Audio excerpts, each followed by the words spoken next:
We're running out of time. Yes, we are running out of time. And the trouble is, we think we have lots of it. Time to make new friends, time to explore new careers, time to exert change in our lives. What happens, however, is life happens. We get jobs, we get married, we have kids, we get that first mortgage, and the weight of what we become makes change difficult. I'm a dad and the owner of a black lab named Pretty Boy Floyd. I'm also a marketing professor, researcher, and teacher, and I work with a lot of students, and I worry about them. They're trained to become almost too successful. Super focused, singular pathway of study, captive to their major, and through this, they become resistant to change. What do I mean by that?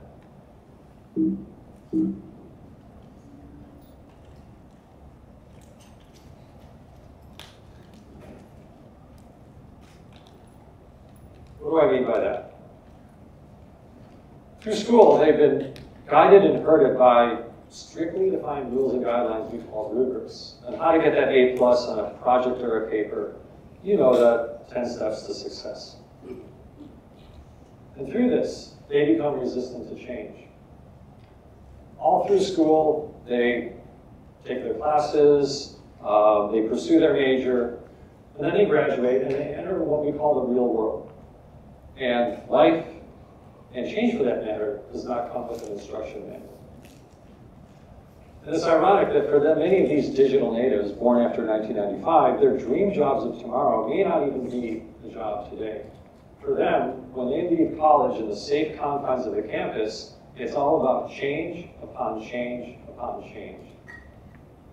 I worry about older people like me too. Since 2007, I've had this recurring dream of me as some middle-aged guy in the classroom trying to teach new stuff to internet-savvy millennial and Gen Z students. So in this dream of mine, and this is where it gets really good, I see myself desperately clinging to the rock face of relevancy as I slowly slide into the abyss of irrelevance. This dream of mine of staying relevant began back in 2007. Why 2007? 2007 was the year Facebook reached 50 million users.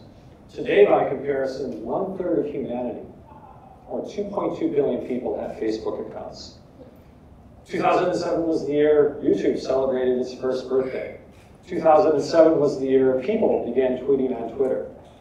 2007 was the year cloud computing became a thing, and Apple introduced its iPhone. Simply put, we're living in a time of exponential acceleration where everything is changing in really fast. Everything, including the way we socialize, the way we meet people, the way we date them, the way we communicate, the way we commute, the way we travel, the way we source food. It's a crazy time. And in fact, if you think about the pace, the exponential pace of the changes in technology, for the first time in history, that exponential pace of technological change is outpacing our more linear and human ability to adapt to these changes. So how do we cope and adapt? One way is through reinvention, personal reinvention in this age of acceleration. About 250 years ago, we saw, well, I didn't see because I'm not that old, but we saw the age of the Industrial Revolution, the development of the printing press. We saw the Wright brothers and man flight, Henry Ford, the Model T, and the advent of motorized travel. That was 250 years ago. Just in the last 2 decades, we've seen a lot more. This thing called the internet happened. Now we have the Internet of Things, where our kitchen appliances talk to each other and engage in lighthearted manner with our thermostat. Cloud computing is a household term uttered by 6-year-olds at the dinner table. The smartphone, our phones, which we take for granted, contain and pack more computing power than the computers that sent the first rockets to the moon.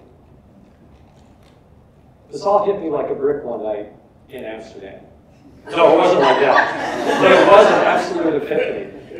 I was sitting at a cafe in Amsterdam with a colleague of mine from Northeastern University in Boston. She had just gotten her new iPhone. It was back in 2007. And she showed it to me, and I realized I had no idea how to work this thing. It had no flip earpiece, no stubby antenna, no buttons to push. It was just this sleekly designed thing that fit in the palm of my hand, slightly bigger than a deck of cards. So I pushed and poked instead of swiping and tapping. And it was just this amazing, revolutionary, radical change that I held in the palm of my hand. More amazing was the fact that I was able to watch my beloved New England Patriots and the greatest quarterback of all time, number 12, Tom Brady, in a playoff game, all in the palm of my hand. All of that radical change was exciting, yet a bit scary. While in Amsterdam, I also learned how to navigate the city on a bike, the primary form of transportation there. And I worried, what if I got hit by a car? What if I hit a car? What if I got run over by one of those trams that are seemingly everywhere? What if I hit a person crossing the street? Well, spoiler alert, none of these things did happen. And I learned that worrying about all of these things that could have happened didn't necessarily make me a better cyclist. But navigating Amsterdam on a bike did teach me that in life, I was capable of figuring things out and overcoming obstacles while moving, sometimes pretty fast. And technology is moving really fast, and we love it. But is there something missing? This Facebook post was written by a young child as part of an elementary school writing project. The assignment was, tell me about an invention you don't like. And the child writes, if I had to tell you what invention I don't like, I would say I don't like the phone. I don't like the phone because my parents are on their phone every day. A phone is sometimes a really bad habit. I hate my mom's phone, and I wish she never had one. I can safely say that meaningful change in my life is not going to occur through my phone. Speaking of change, tick, tick, tick. If you're 25 years old, you have 1.5 billion seconds left, or 19,345 days. If you're 45 years old, you have 1 billion seconds, or just over 12,000 days. What do we do with our remaining time? We go to school, we get jobs, we do a bunch of other stuff, we binge watch Desperate Housewives. And all along the way, we notice the fascinating lives that other people seem to be living. You know, friends, colleagues, people we don't even know. Those surf trips to Fiji, those pricey ski week vacations in Mammoth, those family vacations in Tuscany. It's all documented on their Instagram and Facebook pages, right? And all the while, we're obsessing with who's finally going to replace that smoke detector battery at home, or we need more paper towels. The point of this is that our lives are the one big thing we have in this world. You're the boss of your life, I am the boss of my life, and we are the boss of our lives. And our lives are a series of odysseys and inventions. I experienced my first reinvention in my mid-20s. Some would say I had my first midlife crisis. I was an aerospace engineer working in Florida for United Technologies. It's a company that makes everything from elevators and air conditioners to complex jet engine systems for commercial and defense aircraft. And yes, we did this kind of math. It was a lot of fun, but I was one of 2,000 other engineers at this company, and I decided it wasn't something I wanted to do for the rest of my life. So I decided to move back home to my hometown of Detroit, spend time with my mom. I stuck with the engineering thing and got a job at a division of General Motors. I am not a big meeting person, and in this job there were a lot of meetings. Literally, I fell asleep in one, head on the table, drool on the chin, and decided right there and then, well, after waking up, that I was going to move to Australia, to Townsville, Australia, just on the edge of the outback, to live and work on a cattle station and pick mangoes as a migrant worker. That was my first real crazy attempt at reinvention. Well, my visa only lasted 6 months, so I had to come home without a job. Back home, I did a pivot. I committed to painting the rest of my life on a fresh, clean canvas, and I landed my dream job in athletic footwear, designing and selling running shoes. And I also began training for my first Ironman triathlon. Well, after about 10 years, inertia began to set in again. So I decided to set out to earn my PhD and begin the second half of my life as a college professor.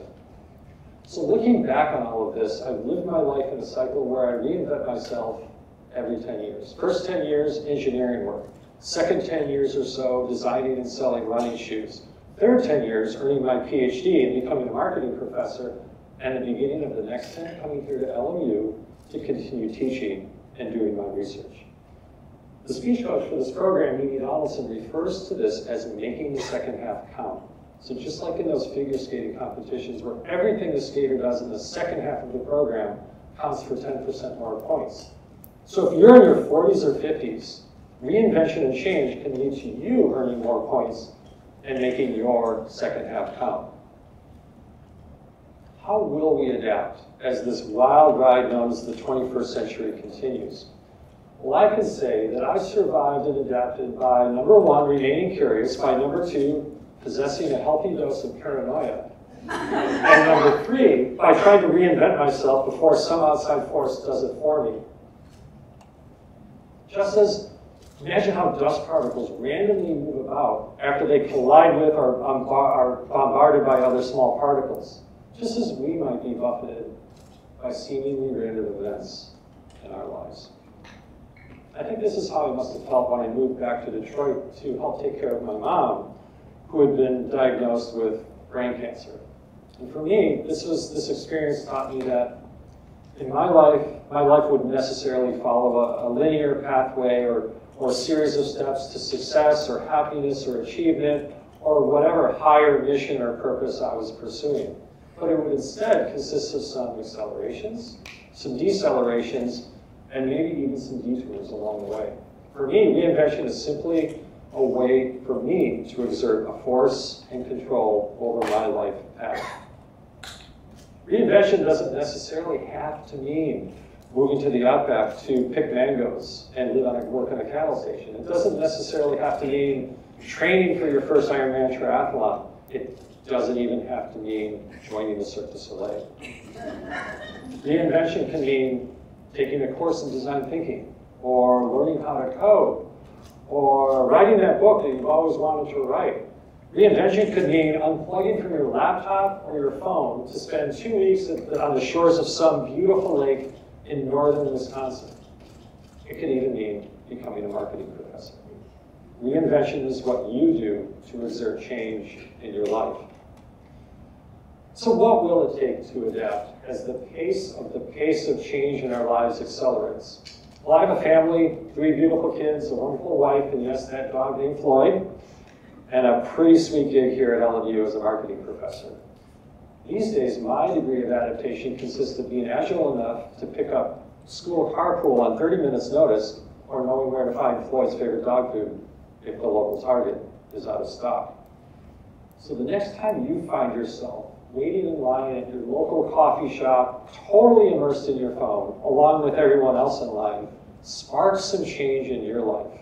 Talk to the person in front of you or behind you.